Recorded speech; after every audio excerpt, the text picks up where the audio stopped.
Hi, my name is Tom and welcome to my channel Integral Views. So in my first video I spoke about an illegal migrant hotel that opened up close to my house, and I've been thinking, do I share photos that I've got of the migrants and where they hang out in the park, and I've decided yes I will.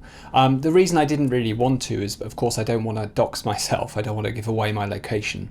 So these are slightly edited, not really. Anyway, so this first photo here. This guy sits in the children's park, which is a small area in the main park. If you want full details, go and watch my first video in this series. But essentially he sits there. He's been doing it all summer. Not only does he do that, stands up, goes towards teenage girls, watches them, films them, etc. Okay, and then there's another photo I've got here, which is of two other migrants from the hotel. So I know all these people. They go past my house, they go to the hotel, they go to the park, they go back to the hotel, they go to the shops. They walk past my house all the time, so I know where they're coming from. It's not me just taking random photos of people in the park, okay? So this next photo is of the park. You can kind of see what's there. It's a children's park, essentially, but it's also a hangout for, yeah, like young teenagers, young teenage girls in particular, okay? And in this next photo, what I'm showing is where they often sit. So they often sit right at the boundary of the children's park. Remember, this is a massive park. Okay, so there you go. That's what I captured. That is a tiny, obviously infinitesimally small fragment of what I've witnessed over the summer, but it just gives you a flavour. Would it not be a dereliction of duty as a parent to not be interested and to not understand how much of a risk it is having this migrant hotel close to my house and my family? So of course I want to know, right? And I think we have a right to know as citizens. As I speak now, I'm going to show up a series of news articles, and these news articles is just a snapshot from the start of October, 43 days ago to today. So this is a daily occurrence for us in the UK. We see these reports constantly. This video is part 5 in a 6-part series that I'm doing on illegal migration, and the playlist will be in the comments if you're interested. I'm doing this because I think it causes more harm to not speak about things, to basically avoid facing inconvenient truths or uncomfortable subjects. It causes more harm, right? Because if there are issues and risks that are happening, which I'm going to show that there absolutely are, then if you just ignore it and pretend that it's not happening, then the harms continue. And that's exactly what we saw in the grooming gang scandal, and we're seeing it again right across the country. Now think about people on the left who basically say refugees are welcome, right? They do that with this sense of moral superiority, but are they really morally superior? I don't think so. I think that actually the moral thing to do is to basically challenge things, to look at what's happening, and then to try to prevent harm from occurring. That's what I'm trying to do. I think that I'm doing this because, you know, it's not easy, right? It's not easy. It's very easy just to say, oh, everything's great and refugees welcome. And, you know, it's much more difficult to actually look into things and to get a clear perspective on controversial and uncomfortable topics like this. What I'm going to do in this video is I'm going to use data from the UK government in ways it's never been used before, to my knowledge. I'm going to compare to data from Denmark, which is much more reliable than UK data, to really get an understanding of how much of an issue we've got. I'm going to focus only on sexual offences, really. I mean, I will do some charts that include more crime than that. I already covered the crime of illegal working in part 3 of this series. You can go and check that out if you're interested. Effectively, I think if I covered all different categories of crime, then this video would basically be never ending, right? So it would just go on way too long. So I've got to focus up, right? So I'm focusing on sexual offences in particular. All right, so and this is the last one of these news reports I'm sharing. This happened yesterday. It was reported yesterday, okay? Now just look at this. So basically what this is, and this happens all the time, a constant churn. So this is 40 offences, 40 sexual offences against 11 girls, right? 11 young girls. Child exploitation, okay? This is absolutely horrific. Now here are the people who committed this crime, who are now going to trial, etc., right? Who are accused, I suppose, right?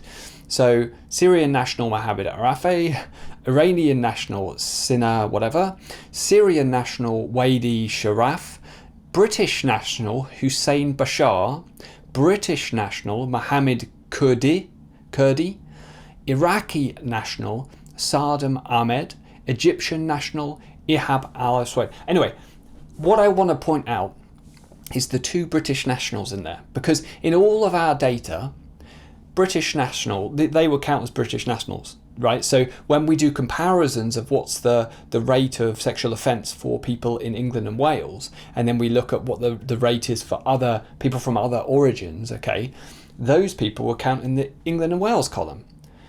But clearly, they've come from somewhere else, haven't they? In Denmark, what they do is they actually track second generation migrants, not just first generation, they track second generation as well. And it shows that certain communities integrate a lot less, right, and continue to commit crimes, even at higher rates than first generation migrants from some specific places. We are seeing an upward trend over many, many years for reported sexual offences, okay? So if you look at this chart, starts in 2005, goes along. In 2013, there was a slight reporting change, actually quite a big reporting change. So we changed the way we reported on it and the way that we handled it, which is a fantastic thing, right? Because we want to capture all these crimes across the whole of the country. But then you saw this skyrocket, and it continues to go up and up and up and up and up. This is a massive issue in the UK. Now look at this table quick. What this shows is all sexual offences, recorded crimes, nearly 210,000. So that's as of the last report, that is year ending March 2025. And something I want to point out here, okay, so you can look at the different types here. But what I really wanted to point out is no suspect identified.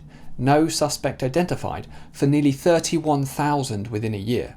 31,000 sex offences with no suspect identified within a year. Now, just think about this. I can't prove this, right? But essentially, if you've got people in the country illegally, and in this series so far I've said I think there are 3 million people in this country illegally, if they're here illegally, it's going to be much more difficult to identify them, isn't it? Because they're not going to exist within the government systems in the way that people who are here legally otherwise would. So I think, it's something worth thinking about, isn't it? One other thing I want to point out here is, 210,000 reports of sexual offences in the UK within 1 year. Crazy high number, going up. Massive problem that we've clearly got. I'm not saying that this is all illegal migration whatsoever, I'm not saying that at all. I'm definitively not saying that. We have a problem with this in the UK overall, right? That we have to tackle. Clearly we shouldn't be importing more of it then, right? But one thing I want to point out about this, 210,000 in a year, okay? But that doesn't mean there were 210,000 investigations. No, not all of those go to investigation for many, many different reasons. And the no suspect identified is one of those reasons, right? And that's a hell of a lot of, don't know who it was, can't find them, isn't it?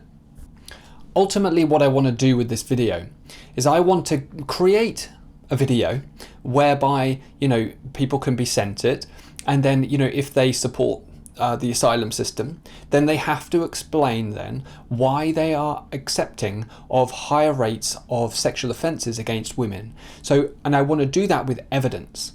I want to look at the data that we've got, which is woeful in the UK, but we'll do our best, okay? And actually we will get some very interesting outcomes, but the data is woeful. Nevertheless, we can definitely see some quite shocking trends, some quite shocking information. Right, okay, so that's the goal, evidence-based, okay? So we start this by looking at an article from the Telegraph. Now, this article from the Telegraph is based on these freedom of information requests from the Centre for Migration Control. So the Centre for Migration Control put in these freedom of information requests to the Ministry of Justice, who then provided them with certain years of data, 2021, 22, 23, okay? And basically what that data had was the nationality of offenders of different types of crime, okay? So basically then what the Centre for Migration Control did was it built various charts. This is one of those charts, okay? And what it showed was the proportion of crime for individuals with a certain nationality, it means the passport that they hold effectively, okay? And them as a proportion of the population, right? So basically, the proportion of their total population. So let's take, for example, people from Afghanistan, okay? So people from Afghanistan, they committed sexual offences at a rate of, I think it's 59.2 per 10,000 in the UK. And that is about 22 times higher than the rate of sexual offending for British-born people, okay? So British citizens who are born here. And understanding this metric is important for everything we're going to do, because what we want to look at, right, is here's the rate of offences, sexual offences, if you're an English person born in England or Wales, etc., right? And that's the rate that that's your likelihood basically as a person's per capita, okay? I know some people don't understand per capita, but hopefully my audience does. All right, so it's basically like, what's your likelihood of offending, okay? Essentially, right? When you look at an average over the population, you get a number and then you can compare it to different cohorts of the population, right? And that's what we're going to do. And that's kind of what the Telegraph and the Centre for Migration Control did, okay? Essentially what they came up with is that foreigners are convicted of up to 23% of all sex crimes, all right? So the way that breaks down is 15% of all convictions for sexual offences in England and Wales, right, were committed by people who are foreign nationals. It means that they have basically a foreign passport, right? So they're nationals of a foreign country, right?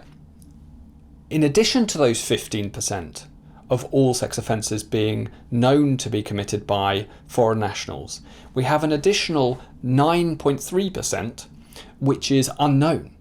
But of course, it's much more likely that that unknown is a foreign national who doesn't want to give away their nationality because they could be basically deported, right? So then we say like 23%. Okay, so 23% of all sexual offences, it looks like in the UK, committed by foreign nationals. Now, when you look at specific countries, you can build that ratio, right? Because you can get kind of data around what the population of that people from that country are in the UK, and then you can see what that offence rate is, and you can compare that to other groups. And when we do that, we get little graphics like this, which was in the Telegraph. Okay, so we see UK down there. I think that's 6, and then we've got Afghanistan up there at 59, and that is a way higher rate. Yeah, a way higher rate. Okay. But I wanted to take this a bit further. So let's have a look at this table here. So this table is again from the Telegraph article, right? And what this shows is basically sorted by all types of crime. So we look at all different types of crime, and then we see as a proportion of the population, okay, what's the rate that those crimes are committed, yeah? And we get this table. We've got Albania at the top, then Moldova, etc., and we go down. Now, what I wanted to do as well is I wanted to pull in what are the top 6 countries for small boat arrivals in the UK, and how do they match up with this chart? Okay, and this right here is how they match up. So we've got 6 countries. It's a large drop-off in percentage after these 6, okay? So out of those 6, 4 of them appear in the top 20. This is the top 20 out of 211 countries, and we've got a match for 4 of them in the top 20. But it gets worse. Remember, that was for all crime. So now let's have a look at just sexual offences, okay? So we sort by sexual offences.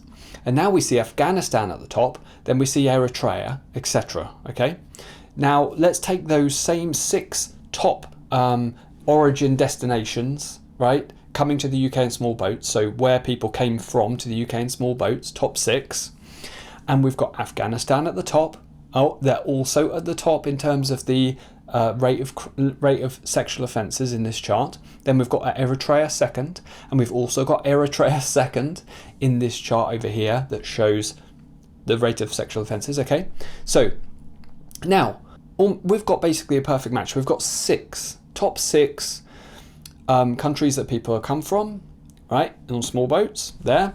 And then we've got all of those 6 represented in the top 20 when we filter by rates of sexual offences in the UK. So that is very striking, isn't it? We've got a perfect match, basically. Now, again, this is 211 countries. So what are the chances that this is some kind of, coincidence?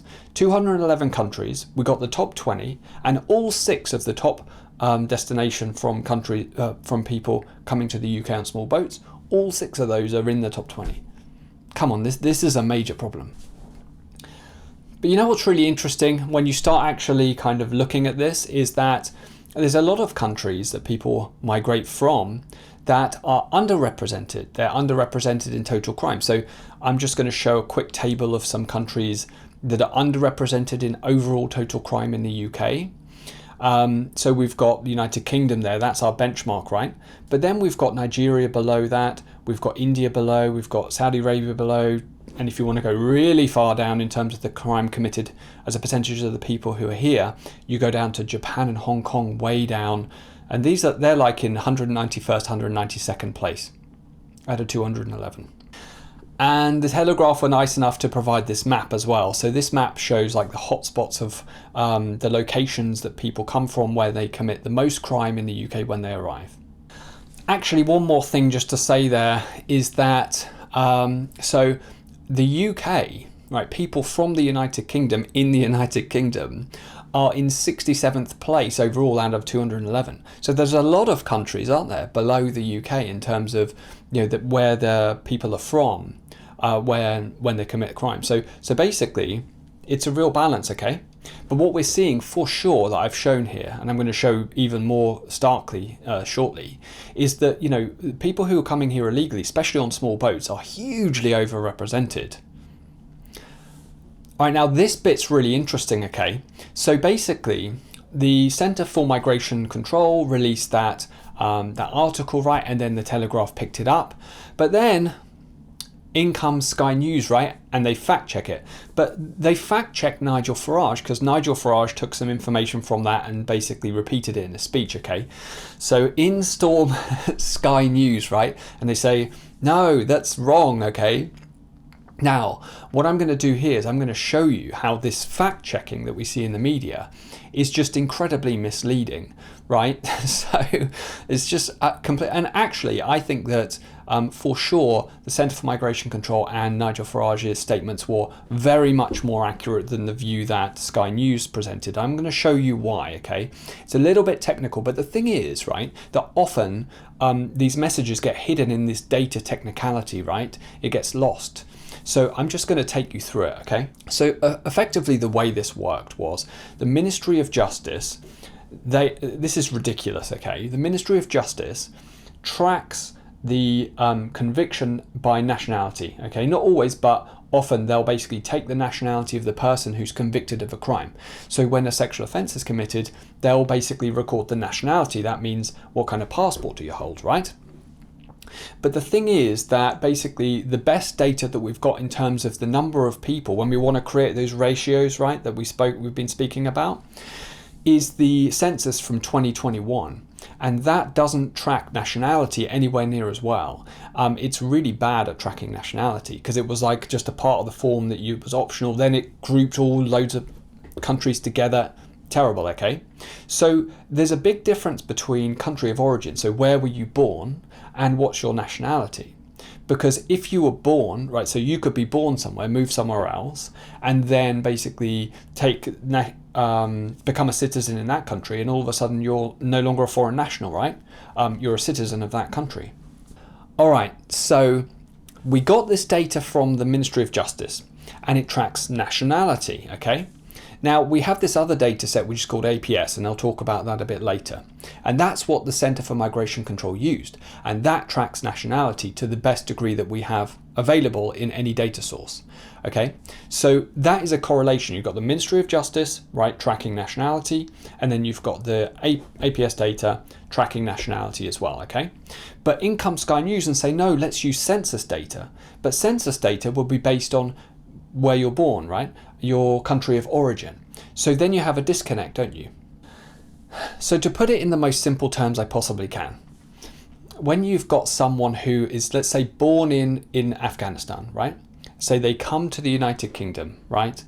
And then they basically become a British citizen, and then they commit an offence, a sexual offence. The Ministry of Justice looks at that, and then they go, well, that's a British citizen, that's not someone from Afghanistan, right? So we get a total of Afghanistan-related sexual offences that doesn't include that person, okay? And then we're comparing that data to the census data, which is a country of birth. So it's not the same thing, okay? This is an example of where there's huge gaps in UK data. Okay, but you know where there's not huge gaps in the data? Denmark. Denmark is fantastic, okay? So there's this site, Statistics Denmark. And basically what they do is they make a lot of data publicly available, and it's kind of got the same kind of, it's all correlated, okay? And so you can really pick out these trends. So what we're going to do now, right, is we're going to see Sky News, right, or with the Centre for Migration Control, right? And also what we're going to see is what are the rates of sexual offences and those types of crimes in Denmark from people from these countries that are migrating to the United Kingdom illegally at very high rates. I'm just going to show up quickly some text here if you want to go and dig through Statistics Denmark and sort of pull the same kind of conclusion that I've got here. But have a look at this, okay? So basically what I've done is I've pulled some data from the Danish site where they release their data.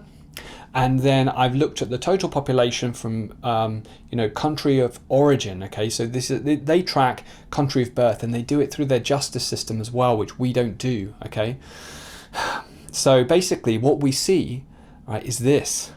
Okay, so what I'm doing here is I'm looking at a certain number of countries that appear within that list that we were looking at in the UK. We see these people coming to the UK illegally very often, and we're sort of seeing them overrepresented in the CMC data for sexual offences. So have a look at this. So sexual offences Denmark, this is from 2015 to 2023, and I've been as fair as I possibly can, okay? So I've looked at each year, and then I've basically put them together, created an average. So if, someone basically commits nationality, if it's a small population of people and they commit at a very high rate in 1 year, it'll kind of be equaled out over 8 years, okay? And what I've got is this, Algeria. What this means is someone from Algeria living in Denmark, okay, born in Algeria, no matter their nationality, by the way, no matter if they're Danish citizens, it will be tracked here. If they were born in Algeria, they're 11.55 times more likely to commit a sexual offence than a native-born Danish person. And then you go down the list, Iraq, 11.35 times more likely, Somalia, 10.37 times more likely, Morocco, etc. Have a look at it, okay? But it gets even worse when we look at this type of crime. I don't want to say it, but read it, okay? So look at Tanzania at the top, 65.4 times more likely. Just a quick caveat here, okay? Where you've got these small populations, sometimes you'll get countries way overrepresented if there's just a small group or whatever, okay? So just a caveat there. But certainly we see a lot of trends because we see a lot of the same stuff in the UK, and that's where it gets interesting because we see the same patterns, okay?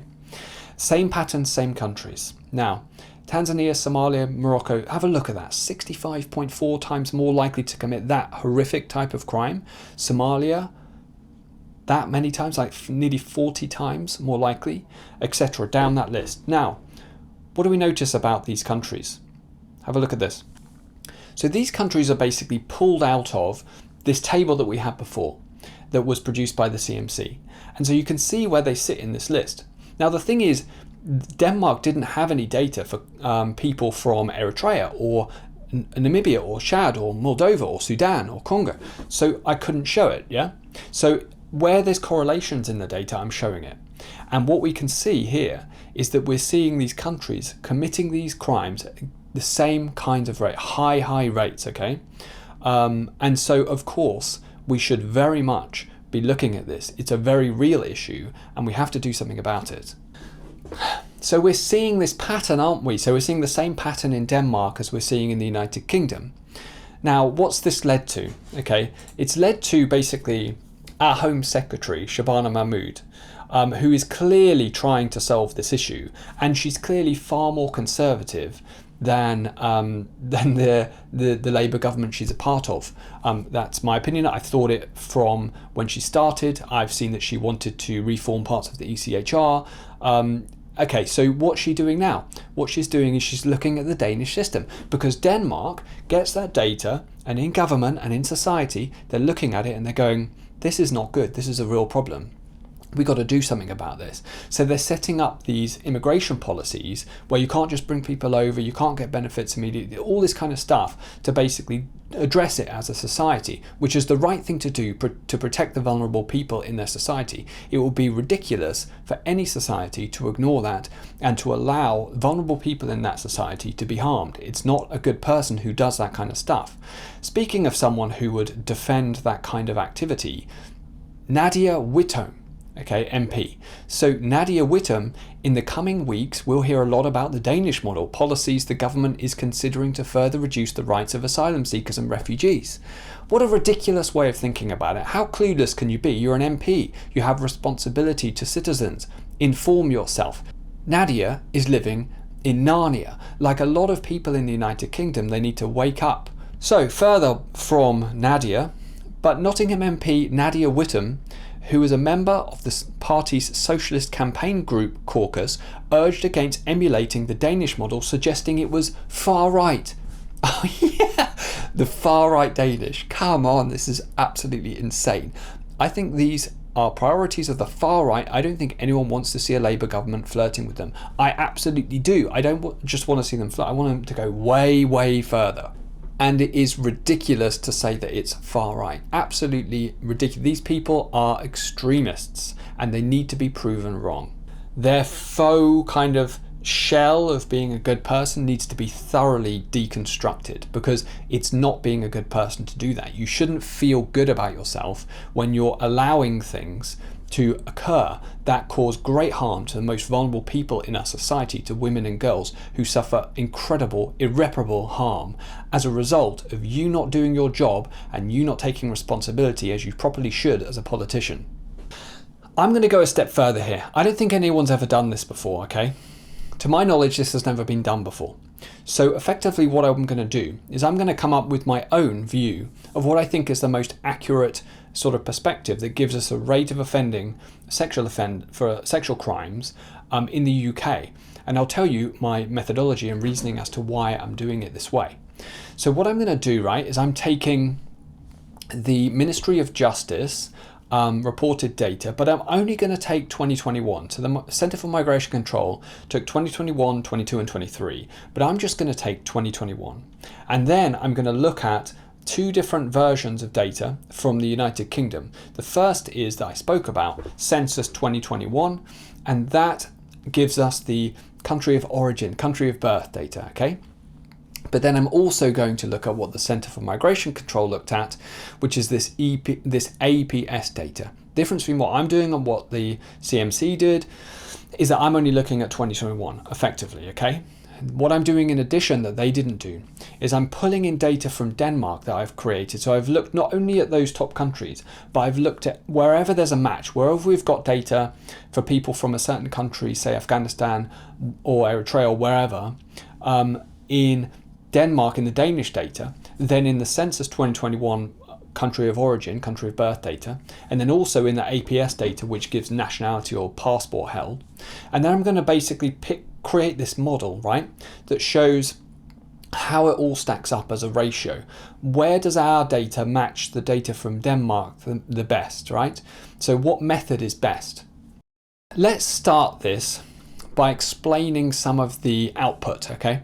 So we've got our top 6 countries that are small boat arrivals, yeah? So people from these countries come here to the highest rates, top 6 coming to the UK.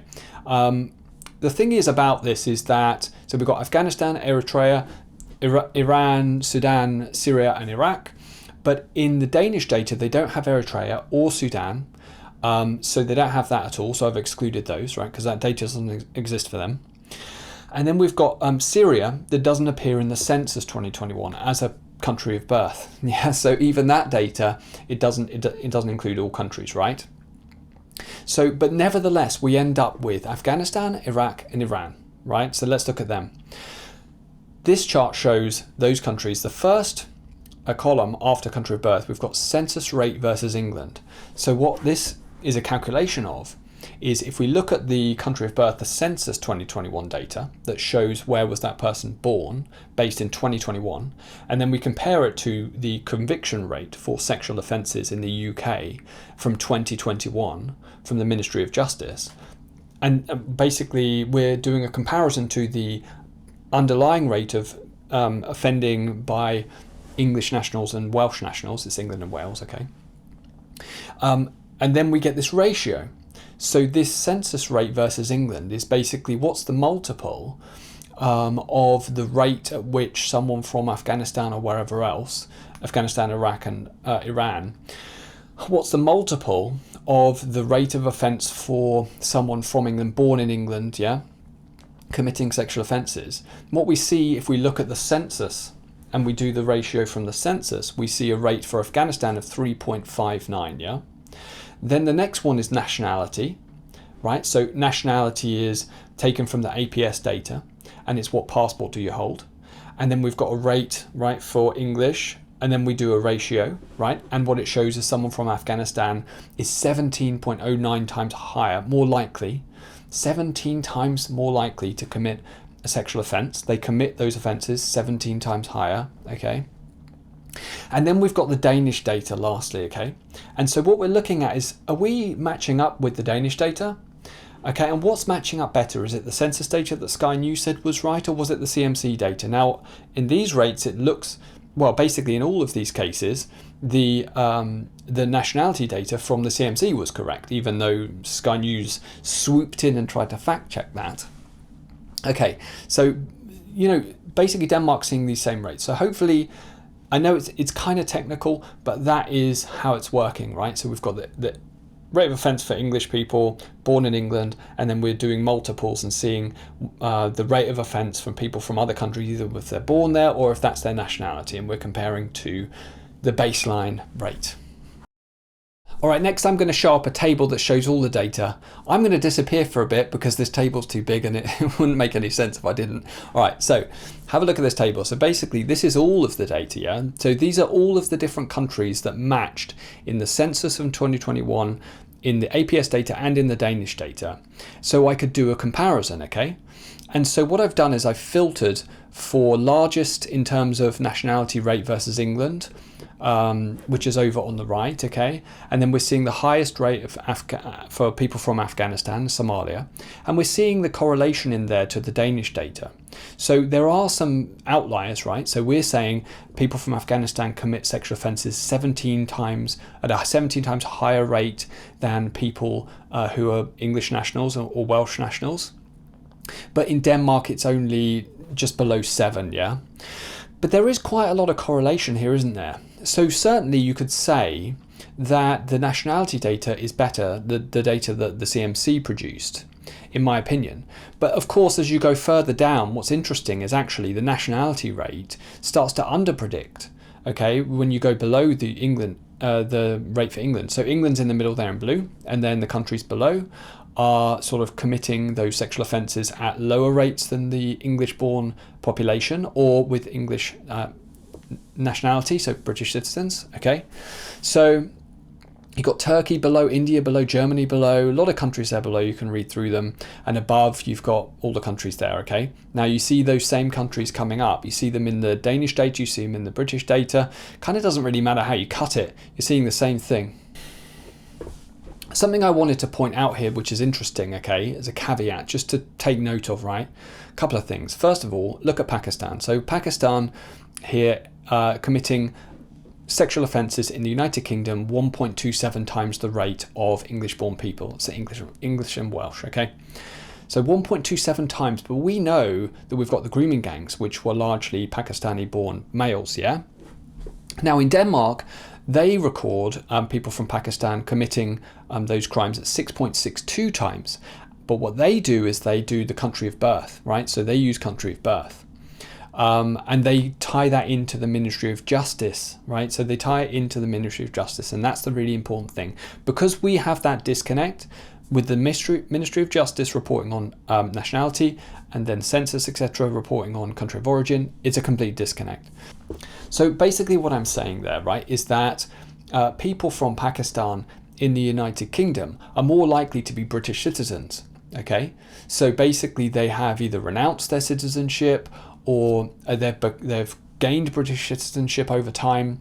And so in this data, they wouldn't be shown, right? In the nationality data, they wouldn't be shown under Pakistan. And then the thing is, you might think, well, they'd be shown in the Pakistan in the data there under the census because that's their country of origin. But that's not quite correct because the Ministry of Justice is using nationality. So in the crime data, they would then appear as British citizens. So either way, it's broken. Big problem. One last thing I want to point out here is that we've got, for England, right, this rate of 2,980, so 2,980 sexual offences, which is just horrific, terrible, of course. Okay, so when we're looking at these numbers, they are relatively small relative to that number. But of course, we are talking around, we think around 23% of the total for foreign nationals. And then you've also got not just foreign nationals, but people who have got British citizenship but came from somewhere else. So it's an issue that we certainly should be looking at. And either way, should we be importing people who are committing these kinds of horrific offences at higher rates when we've already got a massive problem? I really hope that I managed to get that across. It's quite technical and quite difficult to explain, but effectively what we're seeing is correlated data with the same countries coming up at high rates in Denmark and in the United Kingdom, okay, even though our data is terrible. And on that point, our data is absolutely terrible, okay? So I'm now going to show some comments on screen from the Migration Observatory, Sky News, CMC, and then myself, okay? And basically what you find whenever you try and look into anything is that the data is all disconnected, it's siloed, it seems and feels intentional. And actually I have seen, it reported at times that, that basically we will hesitate to release immigration information of people who are convicted of crimes. And we like even our data on the nationality by the Ministry of Justice is terrible because you've got all of these unknowns. You've got so many unknowns. And where do they sit? It could change the entire picture. Okay. On every front, basically, it is an absolute mess. And we have got to do better because people's lives are at stake. Tens of millions of people's lives basically are impacted by our effectiveness. We have got to do better. To be specific, okay, if anyone from government watches this, to be specific, what I'm saying is we must have country of origin data for the Ministry of Justice for all convictions. It needs to be backdated. We have to know the country of origin for people, and that needs to tie in to the data that we use to have a look at population levels of different groups in the United Kingdom. Effectively, we've got this kind of suggestion that we should move to digital ID. But the thing is that we don't even track people who overstay their visas. We can do that. There's just a hesitance to do it. Basically, it's like this ideological perspective, which is like, we don't want to go there. We don't want to do that. That's mean. That's bad. That's far right. So we're not going to do that. We saw the same exact thing happening with the grooming gangs. Okay. And it's just got to stop. It's got to stop because it causes real harm. We should also track crime rates for second generation migrants, people who are born here but were born to parents from a different country who came over here, okay?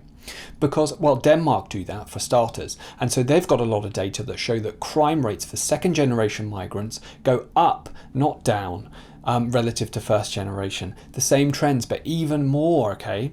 And so, when we're looking at these crime rates for England and Wales, how much of that is due to migration? So it's basically very, very difficult. And it feels to me willfully difficult. It's like it's intentionally difficult for anyone to get this perspective. Because if you really wanted to know this stuff and you really wanted to get into it and put it out there, okay? If you really took it seriously, I'm sure you could do it. The government's budget is ridiculously high. There are thousands and thousands of people who work in the government in public sector roles, civil servants, etc. Are you really going to tell me that this is the best that they can do? I do not believe it. Ultimately, I want a safe environment for women and girls in the United Kingdom. And I know that a huge amount of the crime that are, sort of putting at risk women and girls in the United Kingdom is committed by people who were born here for many generations, okay? So I know that's absolutely the case. But the point is, why would we import people into this country that commit those crimes at higher rates? It's no excuse, right? It's not that you just have to have more of it. We've got a big enough problem already. Right, and we should be driving that down. It's fantastic that we're recording those crimes better, but we need to go further, yeah? And I think that effectively, look, I've said it many times in this video, but all of those people who say, well, refugees welcome, we can't, it's just eroding asylum seekers' rights and it's terrible and they're poor, vulnerable people. Well, they have to come face to face with the reality. They have to explain why they're okay with women and girls suffering sexual offences like that at higher rates in the community. Why is that okay to them?